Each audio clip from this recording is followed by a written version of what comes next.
সুপ্রিয় দর্শক মণ্ডলী, এই যে হচ্ছে আর একটা এমডিবি বোর্ড 3 ফেজ লাইনের।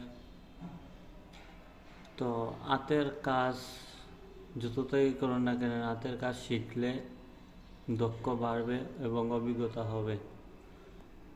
তো এই যে দেখতে পাচ্ছেন, বাসবার এর সেফটির জন্য গ্লাস ব্যবহার করা হয়েছে। আর এই যে এমসিবি, এই যে গ্রাউন্ডিং, আর এগুলো হচ্ছে সব লোড। আর এই যে মার্কিং করা আছে এসির, 3টে এসি আছে, 3টে এসির প্রত্যেকটা সুইচ বোর্ডের প্রত্যেকটা পাওয়ার সকেটের এখানে সার্কিট ব্রেকার দেওয়া আছে। ভিডিওটি ভালো লাগলে অবশ্যই শেয়ার, কমেন্ট, লাইক করবেন। কারণ ভাই একটা কথা বলতে চাই, যতটা করেন না কি জন্য হাতের কাজ শিখবেন, পরিশ্রম করবেন, পরিশ্রমের ফল পাবেন। আসসালামু আলাইকুম।